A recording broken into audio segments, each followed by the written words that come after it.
I don't need to tell you guys how important music is to all of us. It can captivate us and make us feel a range of emotion, from a true elation to a beautiful sadness. The anticipation and experience of these emotions we receive when listening to music releases the same chemicals in our brain that our brain releases in response to cocaine. My cocaine is classical music, mostly music involving the piano. And I fully agree with something a professor named Benjamin Zander once said, which is that everyone likes classical music, they just don't all know about it yet. So let's talk about the periods of classical music. In the year 1600, someone said, "I grow wary of the medieval era. Let us embark upon the Baroque era." Sebastian Bach said, "Ja!" He wrote music for the keyboard instruments of the time, which were the harpsichord and the organ.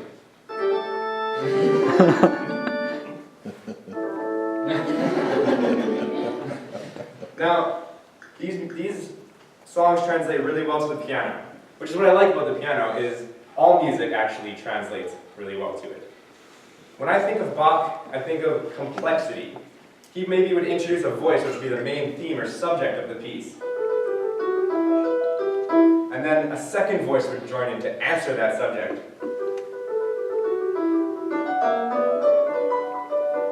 And then a third voice to harmonize.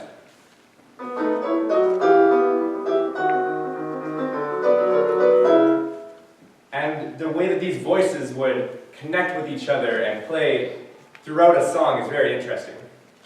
In the year 1750, someone said, "I twiddle my thumbs at the Baroque era. How with us beginneth the classical era." And Mozart said, "Aha!" And he rebelled against the highly evolved intricacies of the Baroque era. He was well loved for his clarity and light, beautiful melodies.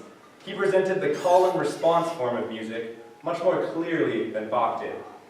The call and response form is when he would pose a question,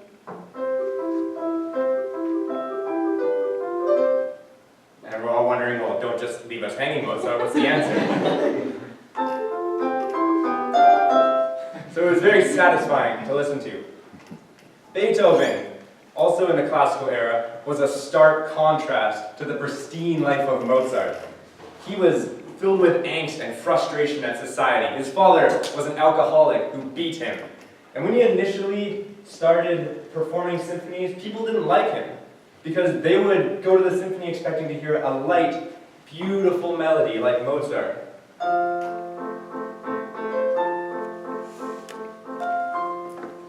And instead, they would get something jarring and in your face. Like, let's think, what's something that couldn't possibly sound good? Maybe 3 short notes and a long one. Nothing else.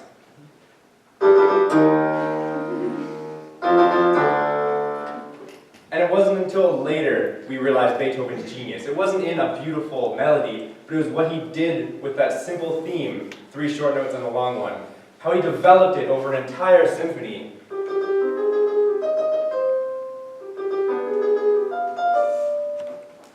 Now, it's the year 1820, and someone says, "I'm bored of the classical era.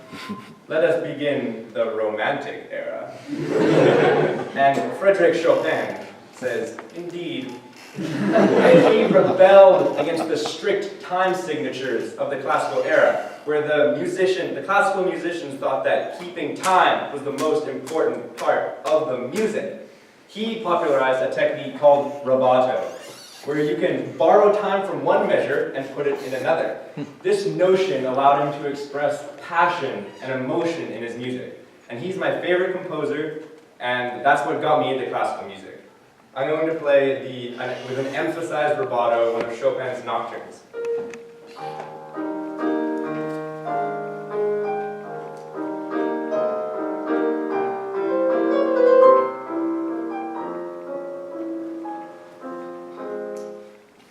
Now, another Romantic era composer was Franz Liszt, and he was the first real rock star.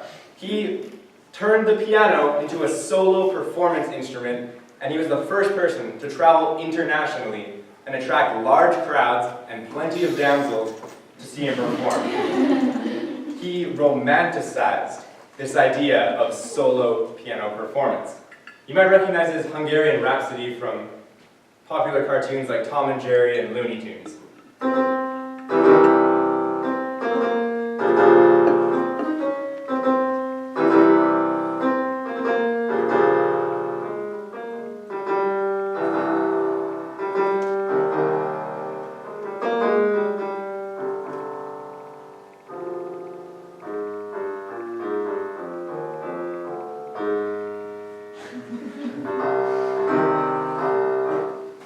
Now, the year 1900 is now upon us, and the modern era has now begun, and Lil Yachty and Wiz Khalifa said yeet, and they were now against the romantic era.